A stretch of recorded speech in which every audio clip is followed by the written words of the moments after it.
Chapter 8 TVR T350C.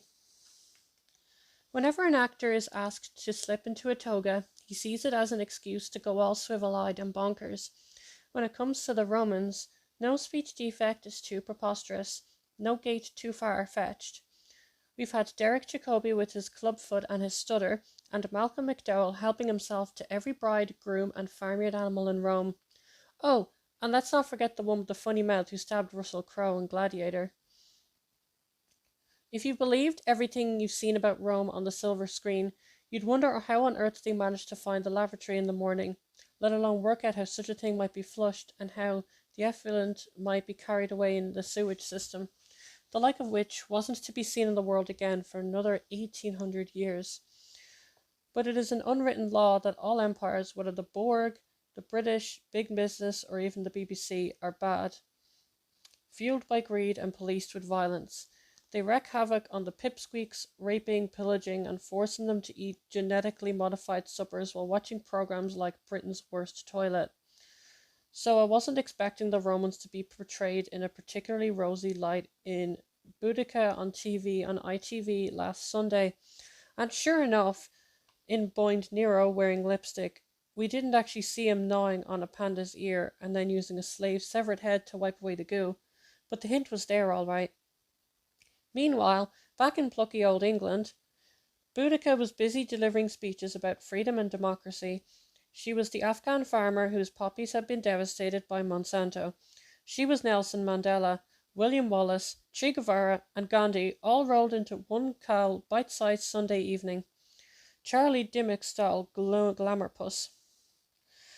Unfortunately, in real life, she was none of these things. She was, in a word, British, which is just a whisker away from brutish. The Romans may have brought peace along with their baths and their roads, but behind the cloak of civilization and poetry, we are still a nation who loved to get our swords dirty. When the Romans left, we reverted to type. As Simon Schama says in A History of Britain, war is not a sport, it was a system. Its plunder was the glue of loyalty binding noble warriors and their men to the king. It was the land, held in return for military service, that fed their bellies. It was the honour that fed their pride, and it was the jewels that pandered to their vanity. It was everything. In other words, the Brits love a good scrap, and it's all going on today. While the rest of the world hangs its head in despair over Iraq, Tony Blair comes out from behind a health food counter and shouts, "I'm proud of what we have done." Most countries, except perhaps France, will fight to protect their borders or their way of life, but Britain will fight to protect someone else's borders and someone else's way of life. Poland, Kuwait, Korea. Don't worry, we'll be there, fists flying. What's more, we're the only nation that likes to fight in its spare time. You'll see more brawls in the British High Street in one night than you will in the whole of Italy in an entire year. I went out the other night with a bloke who freely admitted that he likes nothing more than to finish off the night with a fight. While chaps elsewhere in the world hone their shadow blinds, hoping to go home with the girl, he has developed a range of provocations that he can go home with a chair leg sticking out of his arm. Think about it. If anyone in Italy says, "Are you looking at me?" you're on for some rumpy-pumpy. If someone says it in England, you're for a ride in an ambulance. And have you ever heard a Frenchman say, "Est-ce que vous upsetez mon vin?" Est-ce que vous upsetez mon vin? We are supposed to be a potpourri of Saxon, Goth, Roman, Norman, Celt, and Viking, but actually we're just thugs and vandals. When the Romans went home, we pulled down their buildings, ripped up their roads, and settled down for 400 years of bloodshed and mayhem known as the Dark Ages. Those were the days, eh? And they're still going on. In Birmingham recently, I encountered a group of lads pushing one of our television cameras along the street. "Where are you going with that?" I asked. "We're going to push it into the canal," they replied, as though it were the most natural thing in the world to do. Beauty and love have no place in Britain, which is why we are responsible for the most brutal savage car of all, the TVR. An Alfa Romeo will try to woo you with poetry. A TVR will bend you over the aga, rip off its kilt, and give you one right there and then. A Volkswagen will make you a lovely shepherd's pie and light a fire to make your evening warm and cozy. whereas a TVR will come home and bend you over the aga again. A TVR would nick the lifeboat charity box on the bar, empty it, then shove it up your jacksie. A TVR would fight for its life, its honour, its family, and most of all, its pint. Put a TVR on a desert island discs, and it would take a flamethrower and a selection of hits from Wayne County and the electric chairs.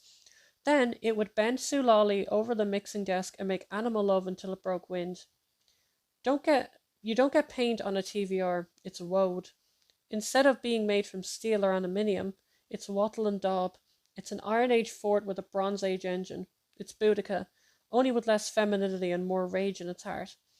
And look at the names TVRs have had over the years. Griffith, Chimera, Cerbera, all terrifying and mythological creatures with goat heads and the 7 sets of teeth. That's why I'm unnerved by the latest version, the T350C. What kind of name is that? Makes it sound like an electric toothbrush. And while a toothbrush has a revolving head and bristles, it's not as scary as, say, a hammerhead shark. Could this mean, then, that the new car has lost some of its bite? 2 things back it up. First of all, it's a coupe with a boot and a hatchback. And I'm sorry, but I just don't equate the concept of TVR motoring with all this stuff. It's like trying to imagine a Saxon despot in a cardigan. Then there's the handling. Push any of the other TVRs into a corner too fast, and in an instant, with no warning, you're in a world of smoke and heat. Getting your entry speed wrong in a TVR is as dangerous as spilling a Glaswegian's pint, but the toothbrush just in understeers, like a golfer focus. There's other stuff too. For all the racing heritage and volume of a straight 6 engine, it simply doesn't sound as terrifying as a V8. And this is the first TVR I've driven in ages with a substandard interior.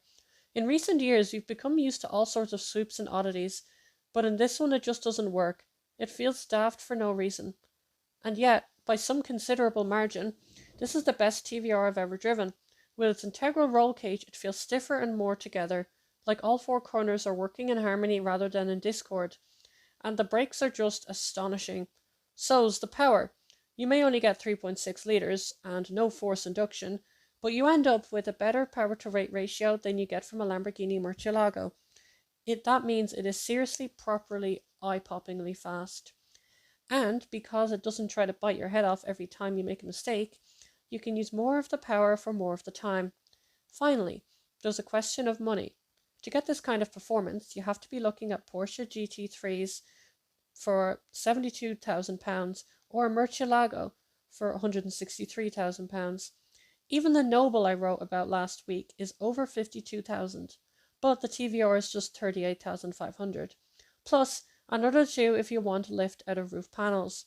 So what we have here is a TVR with all the savagery of the old world with an E, coupled with the practicality of a usable boot and its soft ride. It's an ancient Brighton with Roman overtones, and as a result, Alan Rickman wouldn't be able to play it properly in a film. He'd be too mad. Think more in terms of Alan Titchmarsh. A little bit raunchy, but actually a little bit not. Sunday, 5th of October 2003.